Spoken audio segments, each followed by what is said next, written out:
Today I'm going to read Tigers at Twilight.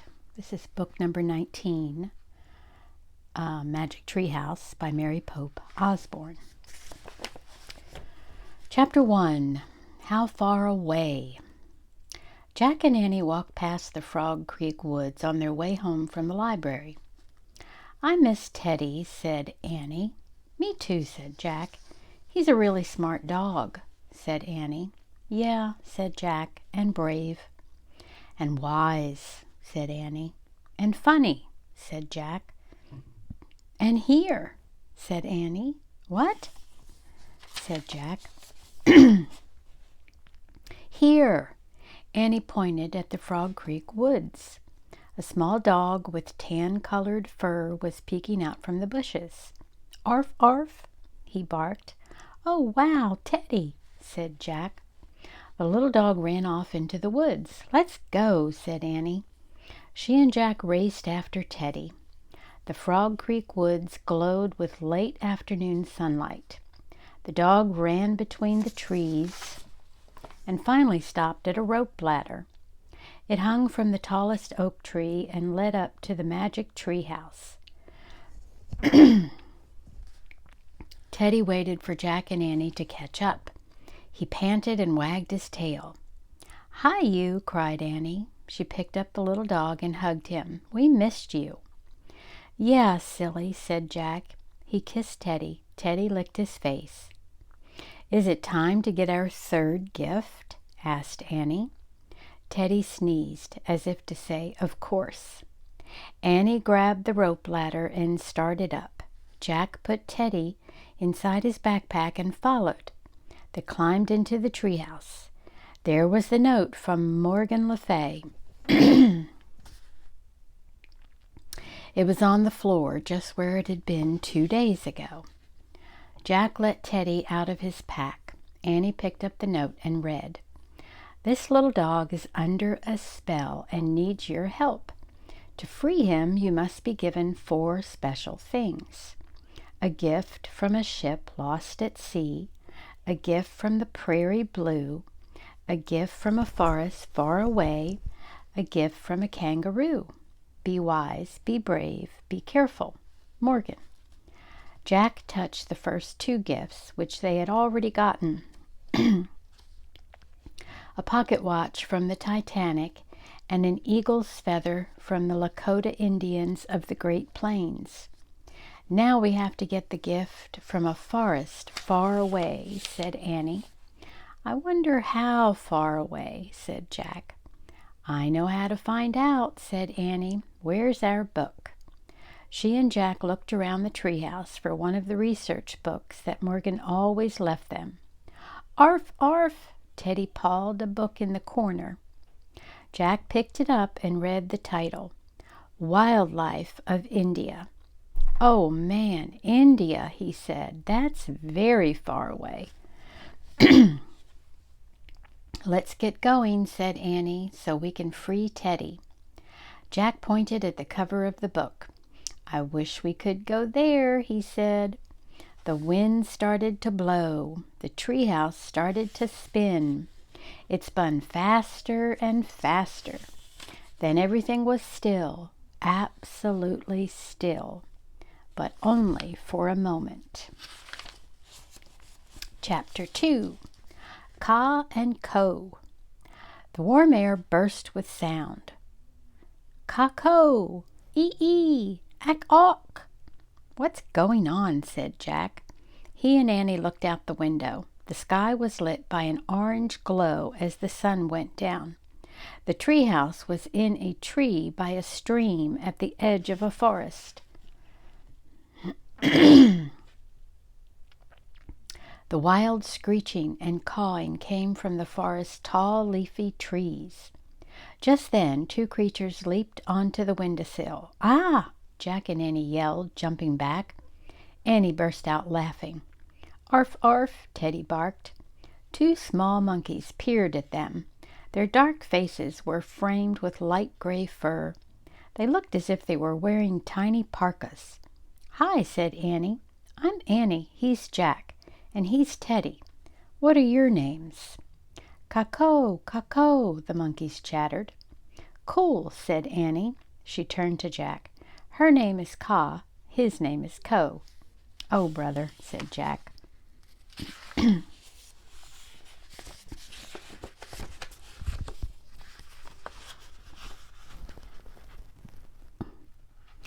Kind of hard to see. "I bet he is her brother," said Annie.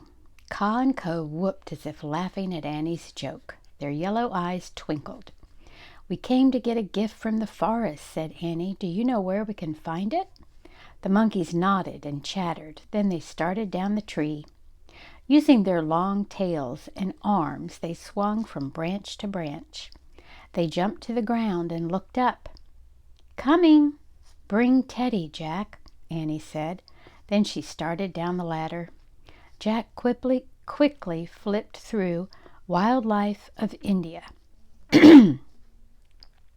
He found a picture of the gray monkeys. He read, "This monkey is called a langur. Say langur, langur." The word langur means having a long tail. Jack pulled his notebook and pencil out of his backpack and wrote, "Langur means long tail." Annie's laughter came from below. It blended with the sounds of the forest. "Arf, arf," barked Teddy. "Okay, okay," said Jack. He put the book, his notebook, and Teddy into his pack, and then he hurried down the ladder. Annie was playing with the langurs on the stream bank. Jack put Teddy on the ground. Caw bounded over to Jack and grabbed his hand. The langur's paw felt like a tiny human hand. Caw pulled Jack toward the forest. Co pulled Annie, and Teddy scampered after them. The langurs climbed the huge leafy trees. Then they began swinging from branch to branch like kids on a jungle gym. Annie dashed beneath the swinging monkeys. Teddy ran after her. "Wait, wait," Jack called, hurrying after them all. "Annie, slow down. We don't know anything about this place." The langurs slowed down as if they understood Jack's words. Jack caught up with Annie. They walked on through the forest. "This is so amazing," said Annie. Jack agreed. The sunset gave the trees a fiery glow. The hot air smelled sweet.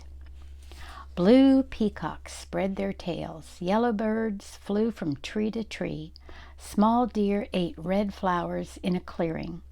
"It's like paradise," said Annie.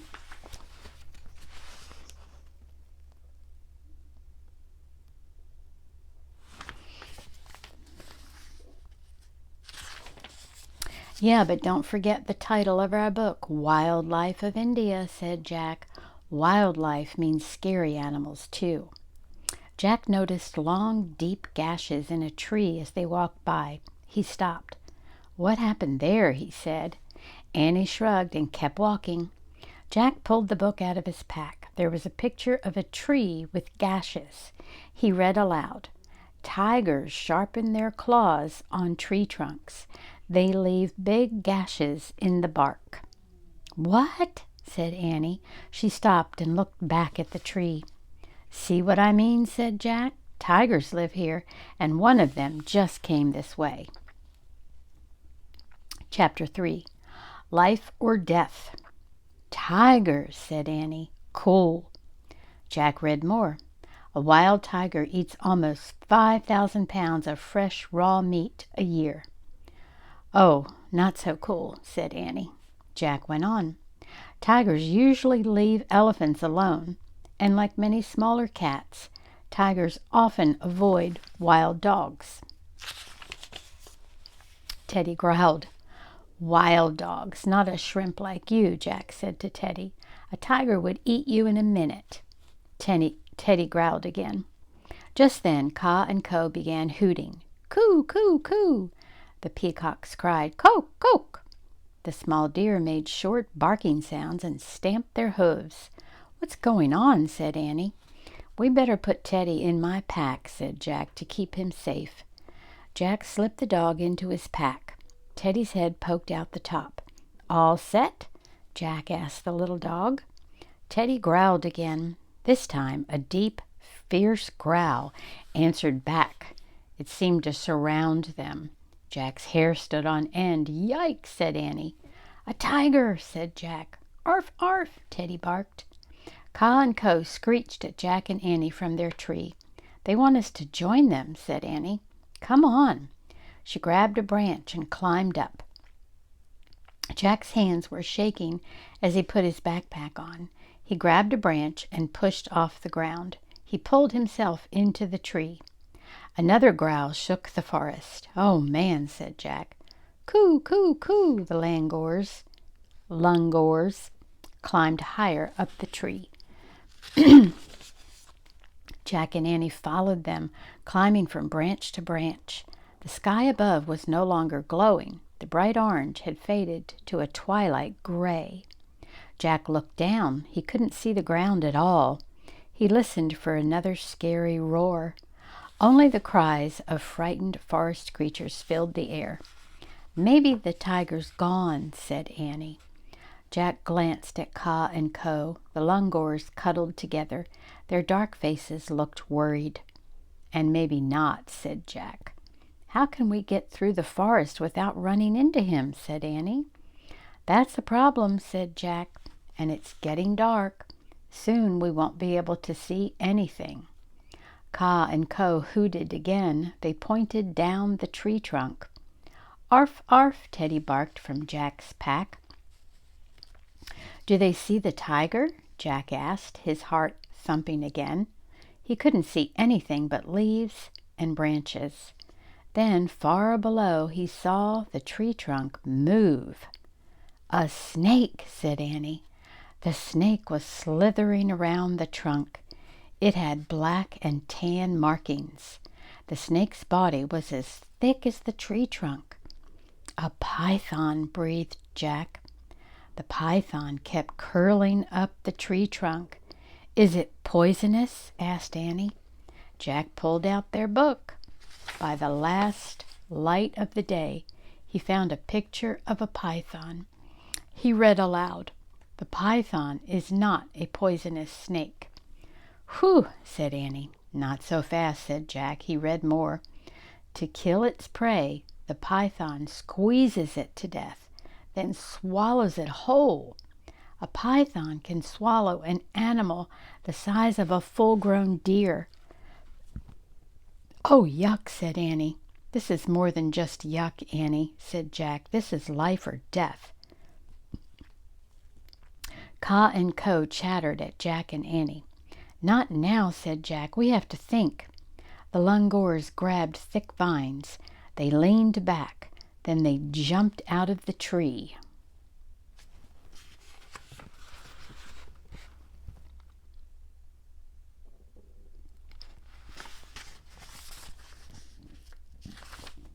The lungors swung through the air like trapeze artists. They swung over bushes and tall grass and landed in another tree. They screeched at Jack and Annie and waved their arms. "I know what they're saying," said Annie. "They want us to copy them." Chapter 4. Swing Time. Annie grabbed a vine. Jack looked back at the python. The giant snake was still winding its way up the tree.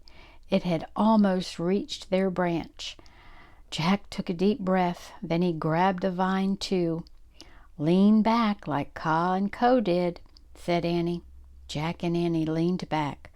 "1, 2, 3, go," said Annie. They swung out of the tree. Jack felt his stomach drop. Air rushed by. Leaves and branches slapped at him. Suddenly the forest shook with a great roar. Like a flame, a tiger leaped up from the bushes. His yellow eyes blazed. His teeth shone like daggers. His claws barely missed Jack and Annie. "Ah!" they yelled. The tiger crashed back down into the bushes. Jack and Annie swung into the lungor's tree. Jack threw one leg around the trunk. He let go of his vine and held on tightly to a branch. "Oh, man," he said. He was in shock. The Lungors patted him as if to make sure he was okay. "Wow, that was fun," said Annie, sitting on a big branch. "Fun? Are you nuts?" said Jack. "The swinging was fun," said Annie. "The tiger was scary." Just then the tree began to shake. Branches snapped below. "Oh, no," said Jack. "Can tigers climb trees?" asked Annie. "Probably," said Jack. He hugged the trunk and squeezed his eyes shut. From below came loud sounds of chewing, smacking, and crunching. Teddy growled. Jack groaned. "Now the tiger's eating the tree," he said. Annie burst into laughter. Ka and Co whooped as if they were laughing too. "Arf, arf," barked Teddy. "What?" said Jack, opening his eyes. "Look!" Annie pointed at the Twilight. A thick gray tube was waving in the air. "Another snake?" said Jack, horrified. "No, an elephant trunk," said Annie. The trunk wiggled near Jack and Annie as if it were sniffing them. Then it picked leaves from the tree and disappeared. "Let's go see," said Annie. With Teddy still in his backpack, Jack followed Annie down to her lower branch. They peered out at the twilight forest. In the gray gloom they saw a herd of elephants. One stood beneath their tree, eating leaves. Others munched grass. "Hey, I've got a really cool idea," said Annie.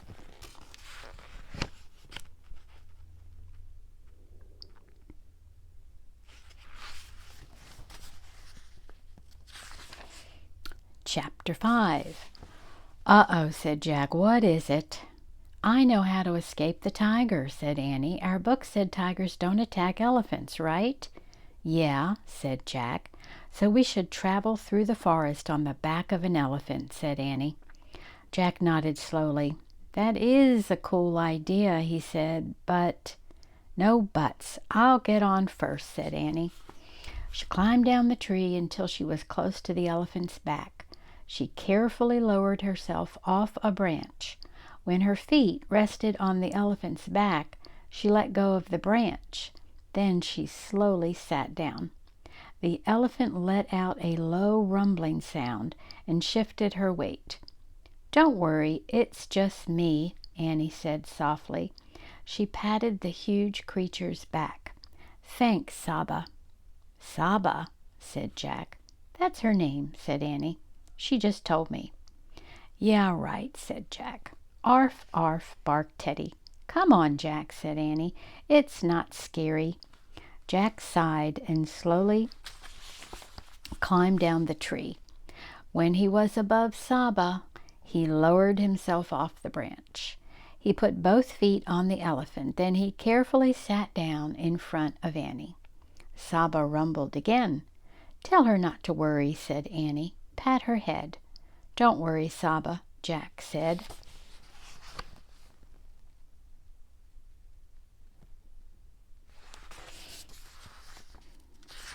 He patted the elephant's head. Her skin was rough and wrinkled. The elephant curled her trunk back and rested it on Jack's head. "Hi," he said in a small voice. Saba flapped her ears. Ka and Co swung to the ground in front of Saba. They chattered at her. She waved her trunk at them. The Lungors began bounding through the forest. Saba followed. The rest of the herd followed in line. Saba walked with a calm, rolling motion. Jack felt as if he were riding over ocean waves. A full moon was rising above the trees. "Where are we going?" Jack asked. "Just relax," said Annie. "Ka and Co know where to go." "Arf, arf," Teddy barked from Jack's backpack. "You relax too," Jack said to the little dog. Fireflies blinked. The moon lit a path between the trees as the elephants marched on. From a distance came a low growl. "Is that the tiger?" Jack wondered. The elephants paid no attention. They kept walking through the warm woods. They marched slowly under hanging vines and through misty clearings. Ka and Co bounded ahead of them, 2 moon shadows leading the way. "We're going far from the treehouse," said Jack. Don't worry, Annie said. Suddenly, a long roar split the night. A chill went down Jack's spine. The roar came again. It turned into a yowling. The yowling turned into steady moaning. It sounded as if the whole forest were moaning. That's a really sad sound, said Annie sleepily. Yeah, said Jack. But the elephants all marched on. Jack rocked in sleepy rhythm with Saba's walk. He could hear Teddy snoring in his backpack. Soon Jack's head rested on Saba's back. He began drifting in and out of dreams, dreams of rocking in a boat under the dark treetops. Chapter 6. Swamp Creature. Call, call, awk, awk, awk. Jack slowly came out of his dream. He opened his eyes with a start. He was surrounded by hazy sunlight. Where am I? He thought in a panic. Then he remembered he was in India on an elephant's back. He sat up. Through the haze he saw that Saba was standing on a muddy stream bank. Jack yawned. Where was Annie? The other elephants were upstream. They sprayed water on each other with their trunks. Teddy, Ka, and Ko were at the edge of the forest. Teddy sniffed the tall grass. The langurs ate flowers. Good morning, called Annie. She was sitting on a big black rock downstream. She was barefoot and soaking wet. Hi, said Jack. How did you get down? Teddy and I slid off Saba into the mud, said Annie. Try it. But throw down your sneakers and backpack first. Annie went to Saba's side. Her feet were buried in mud up to her ankles. Jack threw his things to Annie. Then he patted Saba's rough, wrinkled skin. Thanks for the ride, he said softly. The elephant touched him one last time with her trunk. Jack slid down her side, feet first, and fell into the mud. He caught himself with his hands. They sank into the mud past his wrists. His glasses were spattered, too. Wash off in the stream, Annie said. She put Jack's pack and shoes on the rock while Jack waded into the cool water. He washed the mud off his hands and feet. He rinsed off his glasses. Then he looked around. Saba had joined the rest of the herd. The elephants looked beautiful in the morning mist. Everything looked beautiful. Yellow and blue water birds spread their wings. Mossy hanging vines swayed in the breeze. Huge white flowers floated on top of the stream. Then Jack saw a strange sight. It looked like a horn and two ears sticking out of the water. One ear flicked away a fly. There's a weird creature out here, he called to Annie. It looks like it has a horn. Annie waded into the stream. I better check the book, said Jack. He hurried to his pack, wiping his wet hands on his t-shirt. He pulled out the India book. There was a picture of a horn sticking out of the water. He read, The one-horned rhinoceros, or rhino, washes in a forest stream. Rhinos are not usually dangerous, but because they do not see well, they sometimes charge at things by mistake. A loud noise will usually stop them. Jack felt sorry for the rhinos. Too bad animals can't wear glasses, he thought. He read more. The Indian rhino is a very endangered animal. This means that there are not many left. People called poachers kill them and sell their body parts as medicine and good luck charms. Jack started to take out his notebook. Just then a slurpy, sloshing sound came from the water. Whoa, said Annie. Jack looked up. The rhino rose from the stream. He looked like an ancient swamp creature. Oh, man, said Jack. The rhino peered at Annie with his tiny eyes. Then he snorted and lowered his head. His horn pointed right at Annie. Make a loud noise, Jack yelled. Annie clapped her hands and shouted, We come in peace. The rhino stopped. He grunted. Then he sank back into the water. Annie laughed. Whew, said Jack.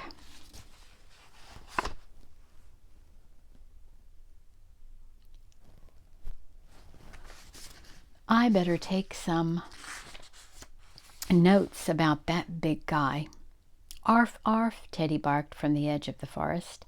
"And I better get Teddy," said Annie. She hurried out of the stream and ran to get the dog. Jack pulled out his notebook and wrote, "One-horned rhino, an endangered animal, needs glasses." "Jack!" shouted Annie. She was racing toward him with Teddy at her heels. "Come quick!" "What's wrong?" he said. "We found something terrible." Annie was close to tears. "Really terrible." Chapter 7. Trapped. Jack threw his things into his pack and followed Annie to the forest edge. Teddy stayed close to them, whining. Ka and Ko bounced around, chattering nervously. As Jack got closer, he saw a tiger. The tiger was lying on his side, completely still.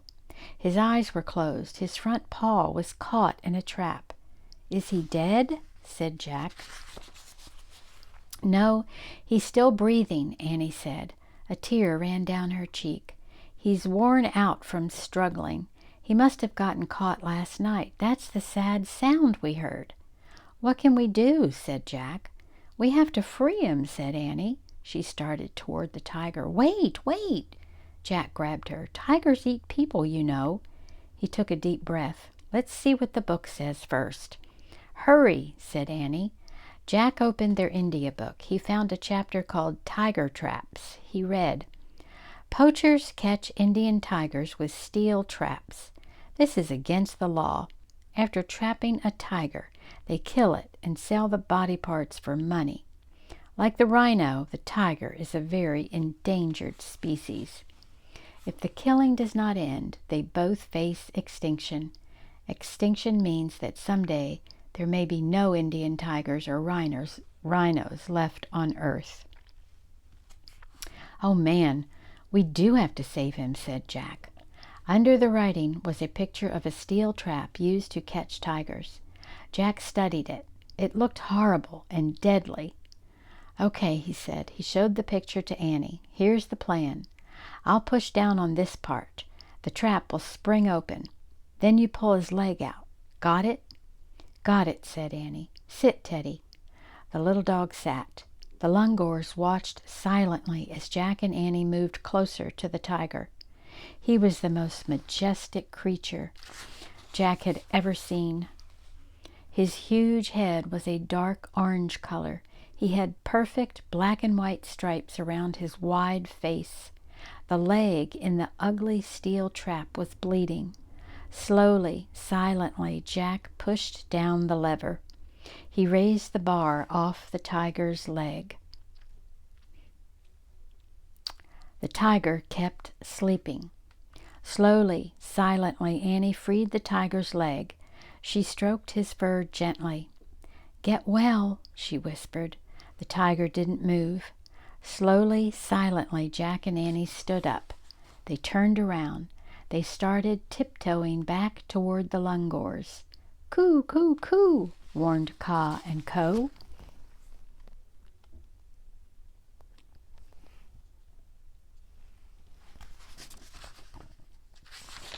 Jack and Annie turned back. The tiger was on his feet. He stared right at them. His eyes seemed to glow. Jack looked about wildly. How could they escape? The tiger snarled at Jack and Annie. Then slowly, silently, he started toward them. Chapter 8. Wonder Dog. The huge tiger limped closer and closer to Jack and Annie. Jack clapped his hands. "We come in peace," he shouted.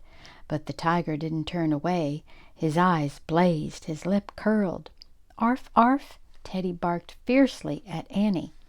"Teddy says run and hide," said Annie. She grabbed Jack's hand and pulled him over to the bank.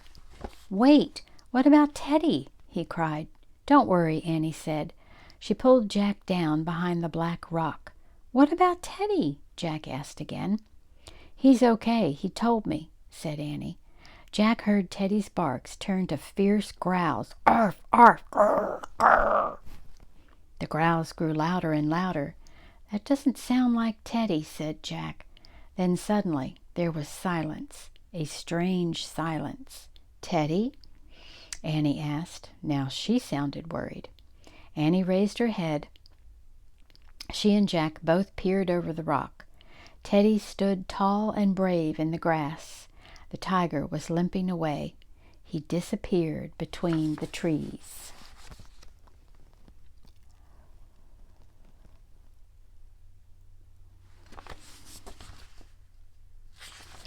All the forest seemed to hold its breath until Annie broke the silence. "Teddy, you're a wonder dog," she said. The Lungors clapped and jumped up and down. "Arf, arf!" Teddy was just like a small scruffy dog again. He wagged his tail and ran to Annie and Jack. Annie scooped him into her arms. "You saved us," she said. "How did you drive away that tiger?" asked Jack, rubbing Teddy's head. "Did you turn into a wild dog?" Teddy just panted and licked them both. Jack pushed his glasses into place and looked back at the forest. "Well, I guess we won't be getting a thank you gift from that tiger," he said. Annie laughed. "I guess not," she said. "I wonder where our gift is." "And I wonder where the treehouse is," said Jack. Ka and Co chattered at Jack. Then they bounded down the bank, waving their arms. "They want us to follow them again," said Annie. "Come on." She and Jack grabbed their things off the rock. They hurried down the stream after the Lungors. The water shimmered in the early light. Silver fish leaped into the air. Teddy bounded ahead with Ka and Co. Soon they disappeared around a bend. Jack and Annie followed them. When they went around the bend, they saw a man sitting cross-legged on a rock. The Lungors sat close to him. The man's eyes were closed. He had long white hair and a long white beard. His skin was brown. He looked very peaceful. Chapter 9. The Hermit. Ka and Co smoothed the man's hair with their little paws and patted his cheeks gently. The man smiled and whispered to the Lungors. His eyes stayed closed. Teddy walked up to the man and licked his hands. The man still didn't open his eyes, but he stroked Teddy's fur. "Knock, knock," Annie said softly. "Is someone there?" the man asked. He turned his face toward Jack and Annie.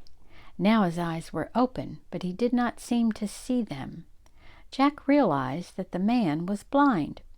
"Hi, I'm Annie," said Annie. "And I'm Jack," said Jack. The blind man smiled. "Good," he said, nodding. "Would you like to visit with me?" "Sure," said Annie. She and Jack sat down next to the man. "Do you live in this forest?" Annie asked. "Yes," he said. "Are you a hermit?" Jack asked. "Yes," the blind man said. "What's a hermit?" said Annie. "Hermits live far away from other people," said the blind man. "We like to be alone, to think. I live in the forest so I can learn from nature." "How do you learn?" asked Jack. "I listen," said the blind man. "Listen to what?" asked Jack. "To the chatter of the monkeys, the rumble of the elephant, the roar of the tiger," said the man. "I have listened for so long they have all begun to sound like one voice, the one great voice of the forest." "Did the voice tell you that a tiger got caught in a trap last night?" asked Annie. "Yes," the hermit said. "And did it tell you that after we saved him he tried to attack us?" said Jack. The blind man smiled. "Please bring me one of the white flowers floating on the stream," he said. Jack wondered why the hermit was changing the subject. But Annie jumped up and hurried to the stream. She pulled at one of the large flowers. It came up, muddy root and all. She took it to the blind man.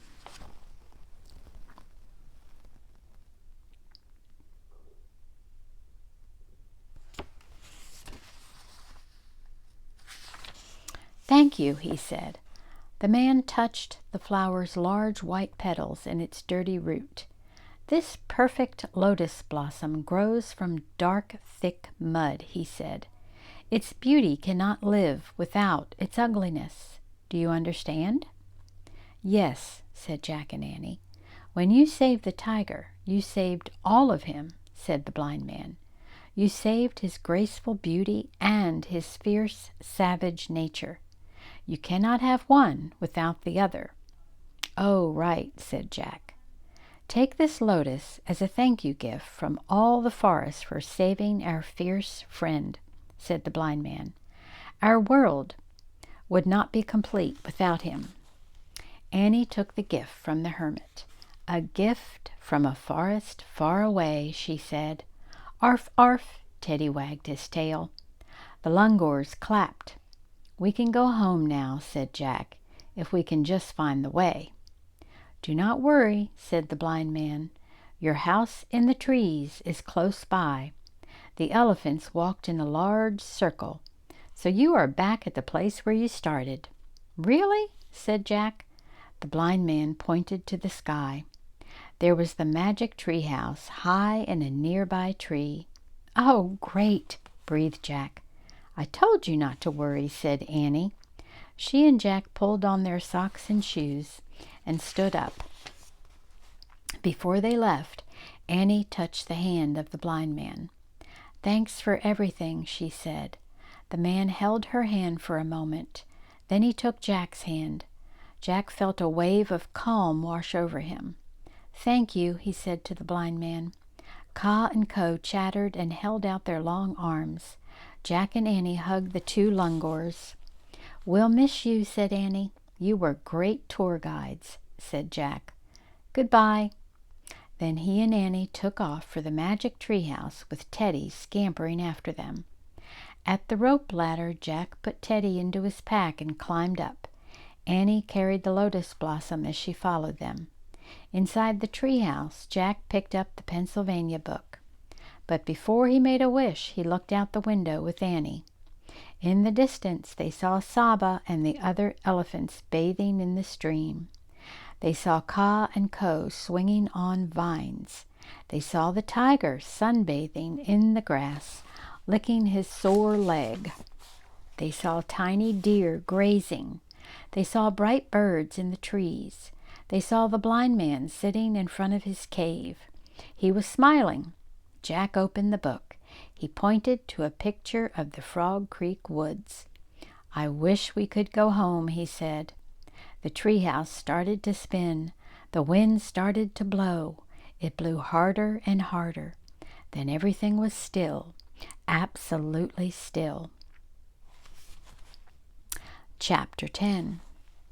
Who are you, really? Jack opened his eyes. Late afternoon sunlight shined into the treehouse. "Our third gift," said Annie. She put the lotus blossom beside the pocket watch from the Titanic and the eagle's feather from the Lakota Indians. "One more gift," she said to Teddy, "and you'll be free from your spell." The little dog licked her hand. "Hey, tell me this," said Jack. "How did you know Teddy wanted us to hide behind that rock?" Annie shrugged. "I just knew," she said. "I think I saw it in his eyes." "You did?" Jack looked into Teddy's eyes. The little dog tilted his head and stared back at Jack. Teddy's eyes twinkled as if they held many secrets. "Who are you, really?" whispered Jack. Teddy just smiled a doggy smile and wagged his tail. "Come for us again soon," Annie said. "Okay?" Teddy sneezed as if to say, "Of course." Jack grabbed his pack. Then he and Annie climbed down the rope ladder.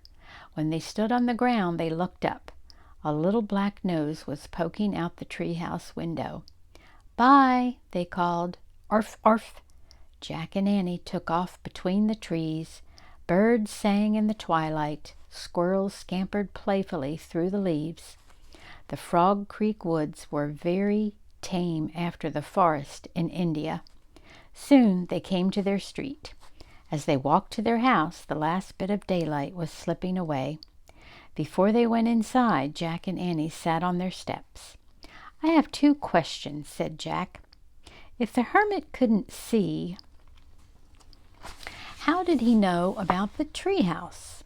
And how did he know that we had traveled all night with the elephants?" "Easy," said Annie. The one great voice of the forest told him. Said Jack. He closed his eyes for a moment and listened. He heard a car going down the street. He heard a woodpecker pecking. He heard crickets chirping. He heard a screen door opening. He heard a mom saying, "Time for dinner, kids." All the sounds were like one great voice, the one great voice of home. The end. Until the next time.